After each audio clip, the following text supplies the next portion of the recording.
This is question 8. So for question 8, it says 12x plus 3y equals 21 and 8x plus 2y equals 14. So when solving this question, you have the option to either go the elimination route or the substitution route. For this one, either route is equally as doable.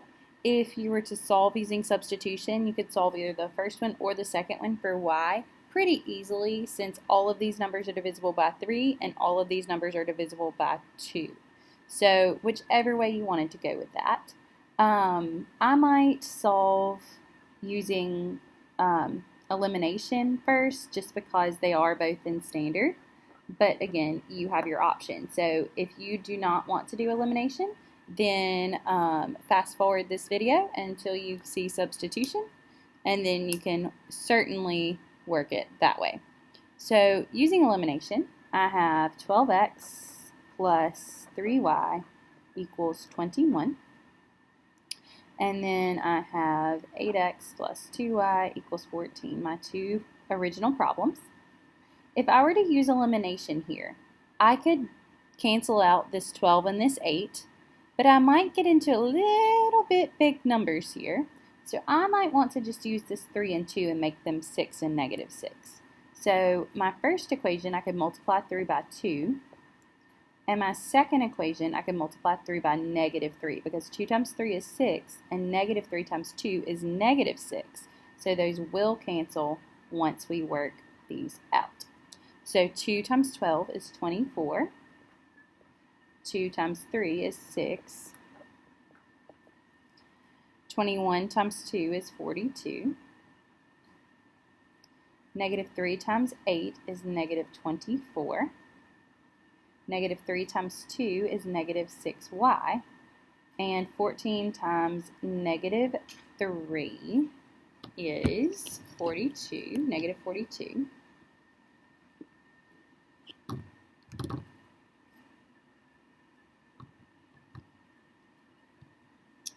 So when I put these together, I have 0 plus 0 is 0, and 42 plus a negative 42 is 0. So 0 equals 0. Remember, we always have to decide, is this a true statement or not?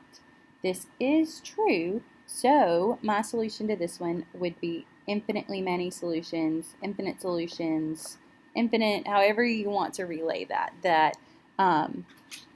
There are an infinite number of solutions because any point that is on this line is on this one. Remember that the graph of these would be two lines directly graphed on top of each other. Okay? We also could solve this using substitution. So if that's your preferred method, then we're ready for use. So substitution, people. If you've already solved it using elimination, then you can skip through the rest of this video.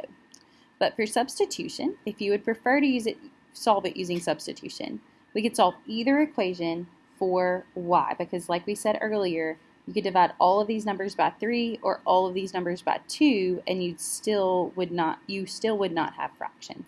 So if I take the top equation, 12x plus 3y equals 21, I'm solving it for y. So I need to subtract 12x from both sides. So I'm left with 3y equals negative 12x plus 21. I divide both sides by 3. So I'm left with y equals negative 4x plus 7. I could take this and I could substitute it into my second equation. So 8x plus 2, but instead of writing y, I'm going to write negative 4x plus 7 equals 14. That came from this equation right here, 8x plus 2, but instead of writing y, I wrote what I found y was equal to, which is negative 4x plus 7 equals 14. I take the 2 and I distribute. So 8x minus 2 times negative 4 is negative 8x. 2 times 7 is 14 equals 14. Well, 8x minus 8x is 0, so I'm left with 14 equals 14. So again, I ask myself, is this true? It is true, therefore my solution, even this way, is still infinite solutions, or infinitely many solutions, however you would like to put that in there.